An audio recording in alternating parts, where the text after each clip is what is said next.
Namaku Aldi. Jika mengingat saat itu, aku benar-benar tidak tahu arah tujuan. Ini berawal ketika aku putus dengan pacarku yang bernama Intan. Kami sempat bertengkar hebat. Hingga akhirnya aku memutuskan untuk tidak lagi berhubungan dan menemui Intan. Hal itu membuatku sedikit menyiksa. Ditambah Intan masih sering mengejar-ngejarku, meskipun kita sudah tidak berhubungan lagi. Itu akhirnya membuatku melarikan diri dari Intan.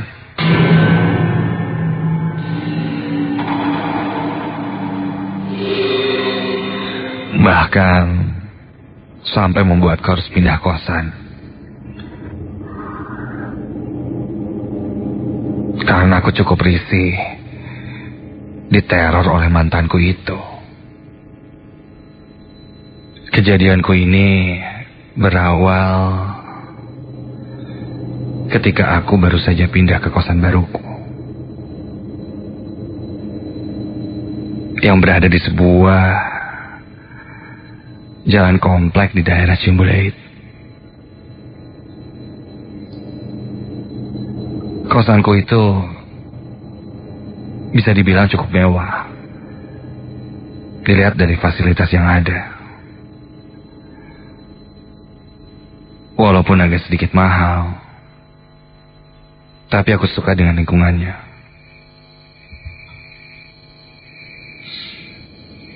Di mana banyak pepohonan yang tumbuh tinggi dan meneduhkan. Juga daerah sana tidak terlalu ramai. Ditambah jalanannya pun cukup besar, di mana aku bisa memarkirkan kendaraanku dengan aman di halaman parkir yang berhadapan langsung dengan jendela kamar kosanku yang baru.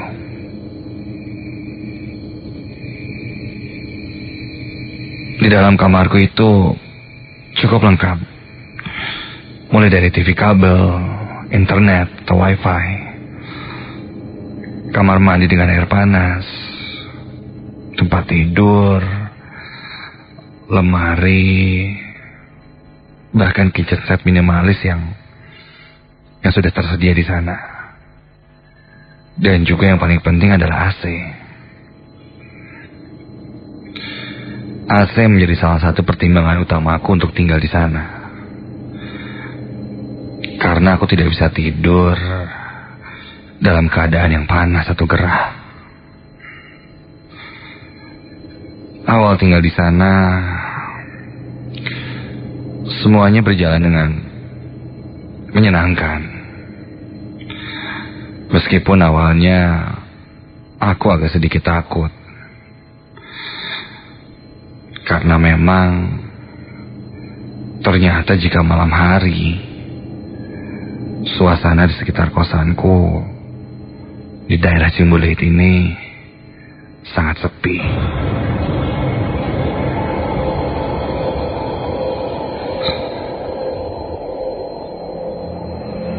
Namun setelah beberapa hari kemudian, aku pun merasa sudah terbiasa dengan hal itu. Hampir 2 minggu aku tinggal di sana. Tidak ada yang kukeluhkan, kecuali satu. Sudah 4 hari AC di kamarku sepertinya rusak. Seperti yang ku bilang, aku tidak bisa tidur dengan suhu kamar yang tidak dingin. Namun sebenarnya AC itu tetap dingin. Namun jika malam AC-nya mengeluarkan suara yang sangat mengganggu, seperti suara mendengung dan ya membuatku tidak nyaman, karena suara dengungannya itu seperti suara perempuan sedang menangis.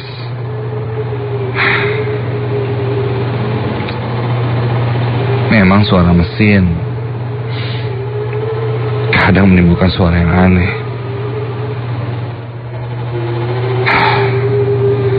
Dan itu membuatku tidak begitu nyenyak tertidur beberapa hari itu.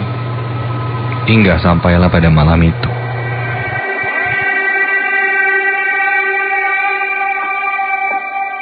Ketika itu aku sedang menonton acara TV di TV kabel.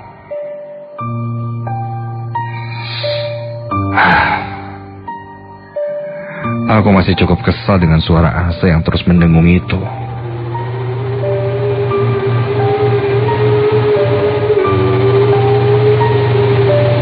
Suara dengungannya itu selalu terdengar ketika lewat jam 9 malam.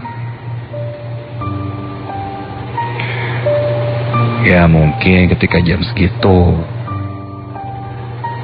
listrik di kosanku ini tidak kuat atau apalah, aku tidak mengerti.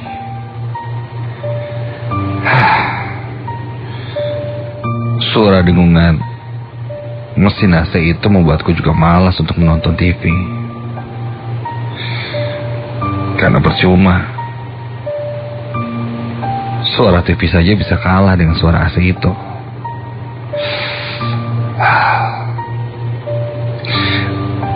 Aku sempat komplain, tapi sayangnya belum ada teknisi yang datang ke sini. Hari pun semakin malam, hingga tiba-tiba saja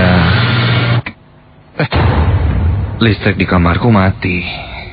Iya, semuanya mati. Namun suara dengungan AC itu masih terdengar sangat jelas.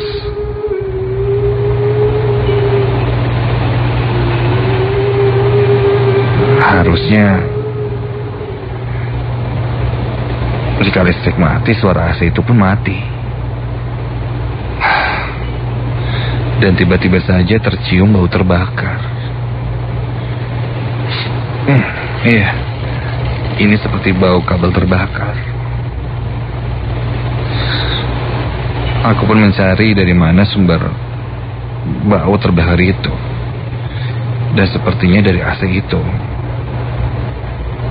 Iya, baunya sepertinya dari AC yang konslet. Iya, aku pikir konslet, karena ketika listrik mati, suara AC itu masih terdengar menyeruak di kamarku. Suara yang seperti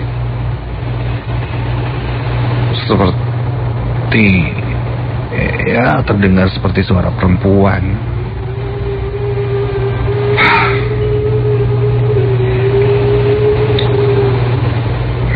Dan perlahan kini muncul seperti asap putih dari celah atau balik lubang angin di AC-ku itu. Aku pun mengambil tindakan, takutnya ada apa-apa. Aku coba menelpon penjaga kosan untuk kembali komplain dengan AC-ku itu. Aku ambil handphoneku dan coba menelponnya. Halo Pak, ini lampu mati ya? Ini kayaknya ngejepret gara-gara AC Pak, soalnya ini AC-nya ngebul terus bau kebakar. Terus masih kedengar suara kayak ngedengung gitu, mesinnya nyala Pak. Iya, tolong dicek Pak ya. Makasih. Tidak ada saja. Aku terduduk di atas tempat tidurku sambil menunggu listrik menyala. Kubukakan jendela kamarku agar bau terbakar yang menyeruak itu bisa hilang. Sepanjang tadi yang ku dengar hanyalah suara dengungan dari mesin AC yang rusak itu.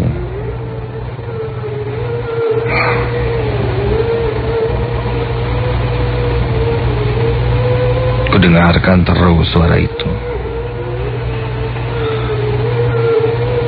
Ku sadari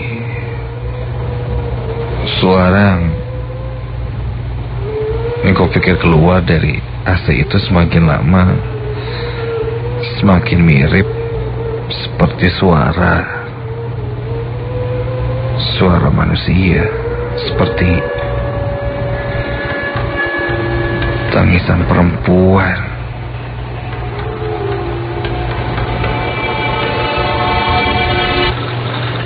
Iya, terdengar seperti suara perempuan yang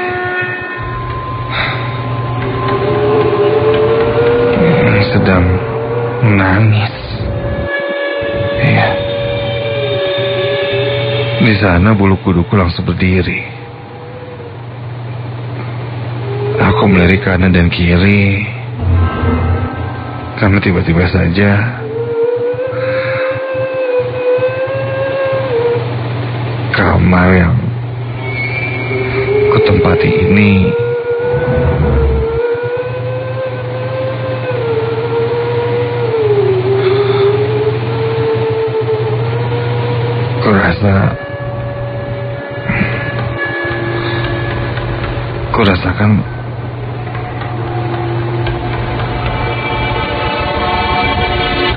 kurasakan berubah.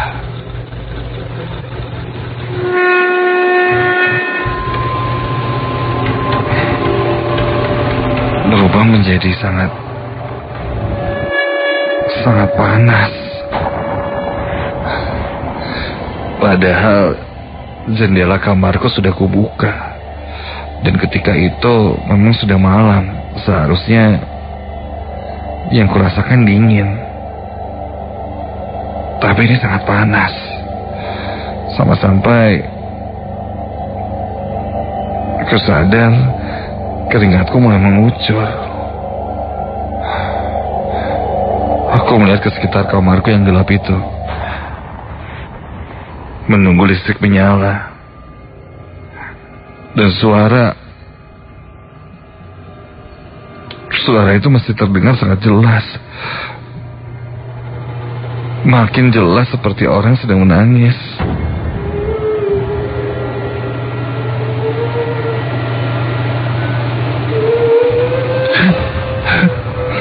Dan kini ku yakin suara itu bukan berasal dari AC. Iya, bukan berasal dari suara AC yang rusak. Tapi jelas itu seperti suara perempuan yang menangis. Jantungku kini mulai berdegup kencang. Ingin sekali aku langsung berlari keluar dari kamar. Tapi entah kenapa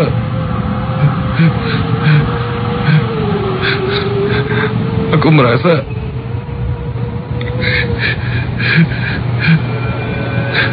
ada sesuatu yang menahanku untuk tidak bisa keluar dari sana.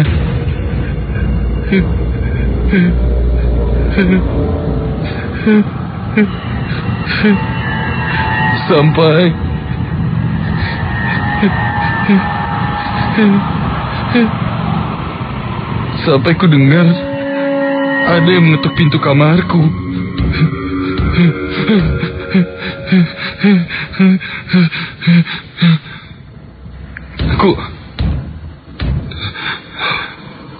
Aku pun langsung meloncat ke arah pintu. Dan ketika ku buka,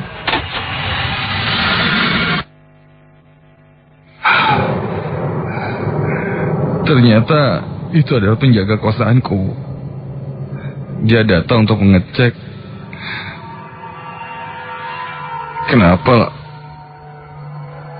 lampu di kamarku mati.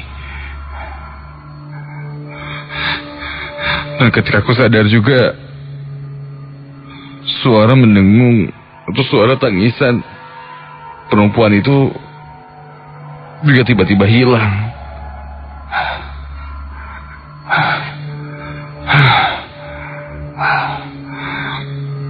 Tak lama, penjaga kosanku itu pun menyalakan kembali sekring listrik yang tak jauh dari kamarku, dan listrik kembali menyala. AC kamarku pun menyala dengan normal. Tidak ada suara-suara aneh.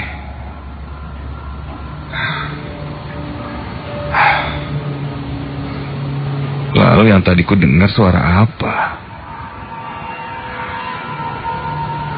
Berani tak berani aku pun menceritakan kepada penjaga kosanku itu apa yang ku alami. Mang Ujang namanya. Ketika aku tanya, Mang Ujang tidak bisa menjelaskan apa-apa.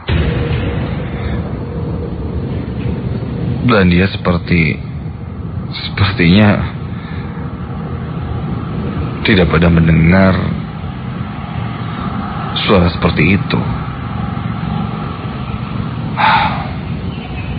Tak lama Mang Ujang pun pamit.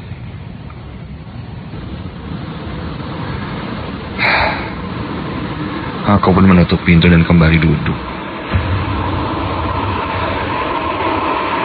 Baru saja aku duduk,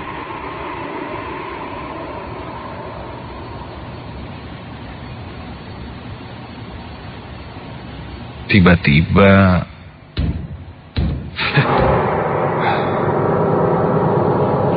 pintuku diketuk kembali. Ya, mungkin Mang Ujang yang menyampaikan lagi sesuatu.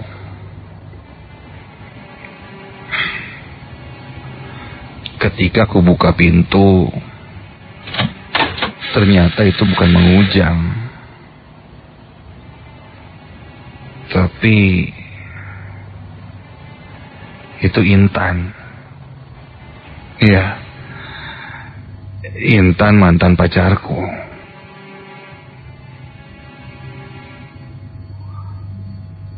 Kenapa dia tahu kosan baruku?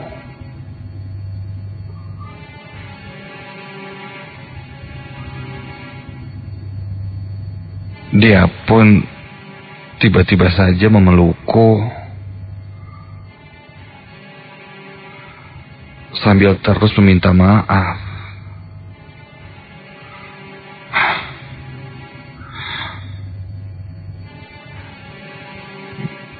Aku tidak mengerti kenapa, dan kenapa Intan bisa sampai di kosanku ini padahal tidak ada yang memberitahu. Dia terus memelukku sangat kencang sambil terus meminta maaf. Jujur aku tidak tega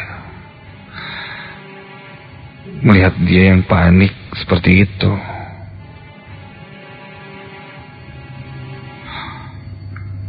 Aku menyuruhnya duduk hingga dia pun menutup wajahnya dan menangis. Iya, dia sepertinya menyesali perbuatannya padaku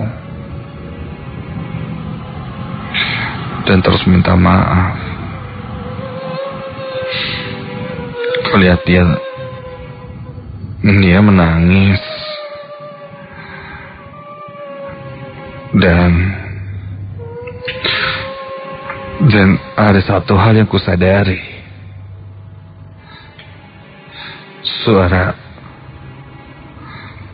Suara tangisannya itu sepertinya aku pernah mendengarnya. Iya, aku tidak asing lagi dengan suara tangisan itu.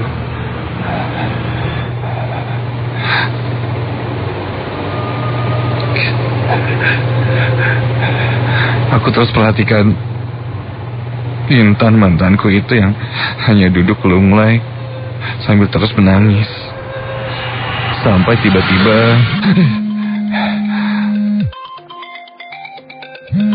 handphoneku berdering.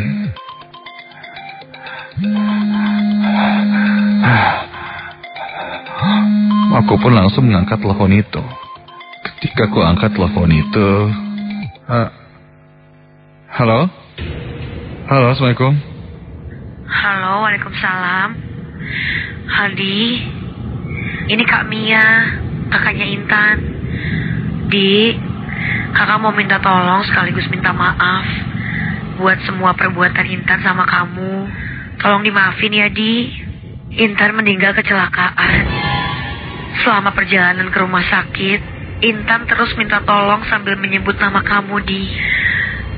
Jadi, kakak minta tolong maafin semua kesalahan Intan ya.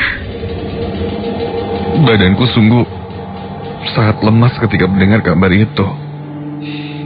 Antara percaya dan tidak percaya. Karena jelas saja di belakangku ada Intan. Lalu jika Intan sudah meninggal,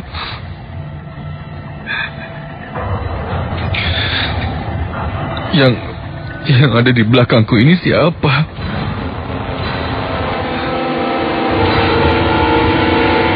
Perlahan aku pun menengok dan membalikkan badanku ke belakang tempat di mana aku melihat Intan sedang berduduk. Dan ketika kulihat,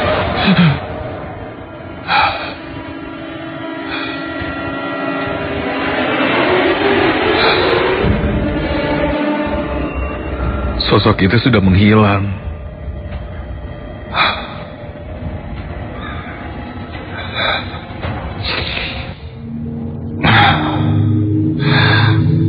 Aku pun menelpon balik Kamia, kakaknya Intan.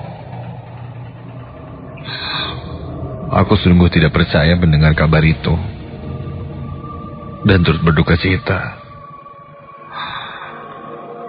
Air mata pun tidak terelakkan jatuh. Dan ku bilang bahwa aku mengikhlaskan dan memaafkan semua perbuatan Intan. Sempat ada rasa penyesalan dan merasa bersalah. Apakah dia meninggal memang kecelakaan atau sengaja menabrakkan dirinya? Entahlah. Yang jelas, hal itu membebani pikiranku.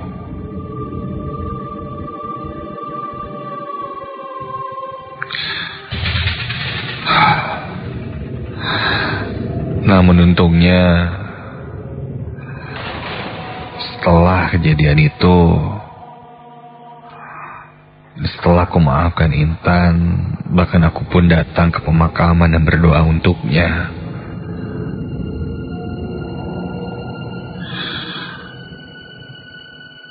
Gangguan itu sudah hilang.